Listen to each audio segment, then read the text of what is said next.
کہ میں نے ایک دفعہ مرحوم فارابی کی روح سے رابطہ کیا اور ان سے کہا کہ ہم بسا اوقات قرآن خوانی کرتے ہیں اور آپ کے لیے مغفرت کی دعا کرتے ہیں، تو میرا یہ سوال ہے کہ کیا آپ کو معلوم ہوتا ہے کہ ہم نے آپ کے لیے قرآن خوانی کی ہے، ہم نے آپ کے لیے دعا پڑھی ہے؟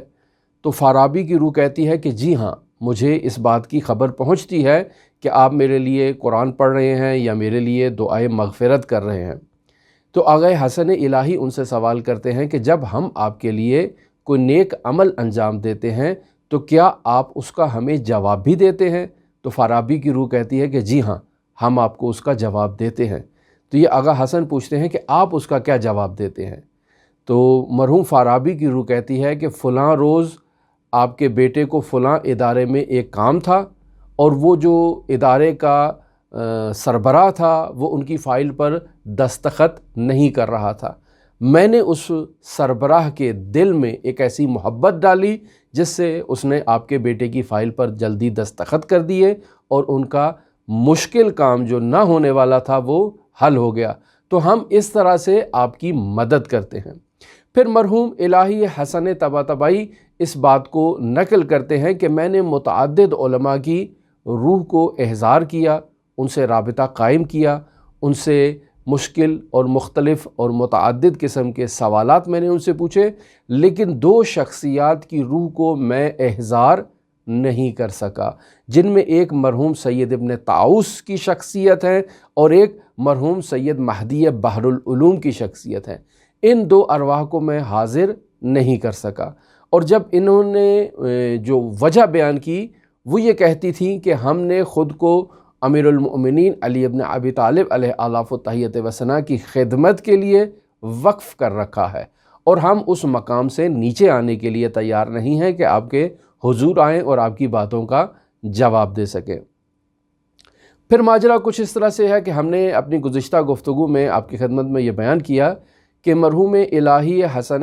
طباطبائی نے متعدد علماء کی، دانشوروں کی اور نابغہ شخصیات کی ارواح کو احضار کرنے کے بعد ان سے سوالات تو کیے، لیکن ایک ان کی زندگی کا یہ پہلو بھی تھا کہ یہ ارواح خبیثہ کو بھی احضار کرتے تھے تاکہ ان سے بھی سوال کریں کہ انہوں نے اپنی زندگی میں جرم و جنایت کیوں کی ہے۔ انہی ارواح میں ایک عمر سعد کی ملعون کی روح کو بھی انہوں نے احضار کیا۔ ماجرا کچھ اس طرح سے ہے کہ ادیب العلماء انہوں نے بھی اس واقعے کو نقل کیا ہے اور مرحوم الہی کے فرزند بھی اس ماجرا کو نقل کرتے ہیں۔ دونوں کا نقل سیم ہے لیکن تھوڑا بہت تفاوت ہے۔ مرحوم الہی کے فرزند کہتے ہیں کہ ایک روز میں اپنے کام سے، جہاں میں نوکری کرتا تھا، جس کارخانے میں، جس جگہ پر، وہاں سے جب میں واپس اپنے گھر آتا ہوں تو والدہ کہتی ہیں کہ آج آپ کے والد کی طبیعت بہت زیادہ ناساز ہے، بہت طبیعت خراب ہے، آپ جا کر ان سے احوال پرسی کریں۔ ہمارے والد کا کمرہ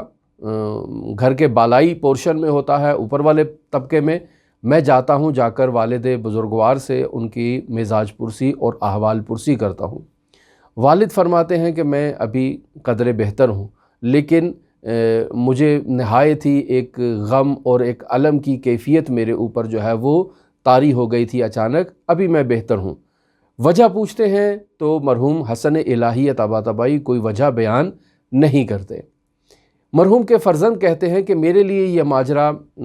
تعجب آور تو تھا، لیکن چونکہ والد نے کچھ بیان نہیں کیا لہٰذا میں نے بھی اصرار نہیں کیا۔ کچھ دن کے بعد میری ملاقات مرحوم الہی کے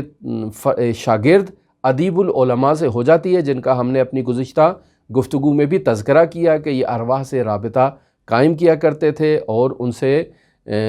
گفتگو کیا کرتے تھے۔ ان کی خواہش تھی کہ انہیں ارسطو باقاعدہ فلسفہ پڑھائے، لیکن ارسطو نے انہیں کہا کہ آپ میرے پاس فلسفہ پڑھنے کی بجائے مرحوم الہی طباطبائی کے پاس جائیں اور ان کے پاس صدر المتعلحین کی اسفار کو آپ پڑھیں۔ یہ ادیب العلماء کہتے ہیں کہ ایک روز میں مرحوم حسن الہی طباطبائی کی خدمت میں گیا تو اس وقت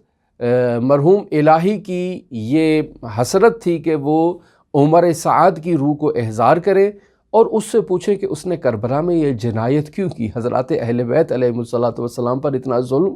کیوں کیا؟ کیا وہ نہیں جانتا تھا کہ یہ خاندان اطرت ہے، محمد مصطفیٰ صلی اللہ علیہ وآلہ وسلم کی ذریت ہے؟ یہ سب جانتے ہوئے اس نے ایسا کیوں کیا؟ یہ سوال کرنے کی خاطر انہوں نے عمر سعد کی روح کو احضار کرنے کا جب سوچا تو یہ ادیب العلماء کہتے ہیں کہ اچانک پورے گھر کے اندر اندھیرا ہی اندھیرا ہو گیا، تاریکی ہی تاریکی ہو گئی، ایسے جیسے پورے گھر کے اندر جو ہے نا وہ ایک پورا گھر کال کوٹری میں تبدیل ہو چکا ہے اور اس قدر تاریکی ہے۔ میں خوف کے مارے، اور اس قدر بدبو تھی اور اس قدر تاریکی تھی اور اس قدر ظلمت کدا میں یہ گھر تبدیل ہو گیا کہ میں فوراً خوف کے مارے وہاں سے بھاگ گیا، اور گھر سے جب چند قدم ہی آگے نکلا ہوں تو ایک پل پر میں نے خود کو محسوس کیا۔ پھر وہاں سے میں واپس آیا اور آ کر میں نے کہا جا کر دیکھوں کہ آقا حسن الہی کی کیسی طبیعت ہے۔ تو آ کر میں نے دیکھا وہ بہت ہی جو ہے وہ مغموم ہیں، بہت ہی ان کی حالت جو ہے وہ خراب ہو چکی ہے۔ تو یہ وہ ماجرا تھا جو ادیب العلماء مرحوم الہی کے فرزند کے سامنے نقل کرتے ہیں کہ اس طرح سے آپ کے والد نے اس پست انسان کو جس نے اہل بیت علیہ السلام پر ظلم کیا، اس کی روح کو حاضر کیا تاکہ اس سے اس قسم کے سوال کر سکیں۔ ایک دفعہ کا ماجرا اس طرح سے ہے کہ مرحوم حسن الہی طباطبائی رحمۃ اللہ علیہ نے مولا الموحدین امیر المؤمنین علی بن ابی طالب علیہ آلاف التحیت و ثنا کے جانی دشمن کی خبیث روح کو احضار کیا۔ وہ بھی ماجرا مرحوم الہی کے ایک فرزند کی جانب سے ہی نقل ہوتا ہے، اور ماجرا کچھ اس طرح سے نقل ہوتا ہے کہ ایک روز مرحوم الہی اپنے کمرے میں بیٹھے ہوئے تھے اور وہ اس خبیث روح کو احضار کرنا چاہتے تھے کہ اس نے مولا الموحدین امیر المؤمنین علی بن ابی طالب کے ساتھ ایسے ناروا سلوک کیوں برتے ہیں۔ تو ماجرا اسی طرح سے ہوتا ہے کہ ادیب العلماء یا اس کے علاوہ مرحوم حسن الہی کے ایک دوسرے شاگرد گھر کے اندر جب داخل ہوتے ہیں تو کہتے ہیں پورا گھر اتنا متعفن قسم کی بدبو سے پر ہو چکا تھا کہ وہاں تو بیٹھا نہیں جا رہا تھا، سانس نہیں لی جا رہی تھی، اور میں نے آ کر فوراً تمام گھر کی کھڑکیاں کھولیں کہ آپ لوگ ایسی بدبودار جگہ پر اور متعفن جگہ پر کیسے بیٹھے ہوئے ہیں، کیا ہوا ہے یہاں پر؟ انہوں نے جیسے ہی وہ تمام کھڑکیاں کھولی اور وہ تمام چیزیں جو ہے نا وہ بدبو وغیرہ وہاں سے نکل گئی تو گھر میں دیکھا تو کوئی ایسی چیز نہیں تھی۔ تو تب مرحوم الہی نے بیان کیا کہ میں نے اس خبیث روح کو احضار کیا تھا اور یہ تمام متعفن قسم کی بدبو اسی خبیث روح کی وجہ سے تھی اور وہ خوف کے مارے یہاں سے بھاگ گئی ہے۔ تو ہماری آپ کے ساتھ گفتگو مرحوم علامہ طباطبائی رحمۃ اللہ علیہ کے اس عظیم عارف بھائی مرحوم حسن الہی طباطبائی رحمۃ اللہ علیہ کے حالات زندگی کے بارے میں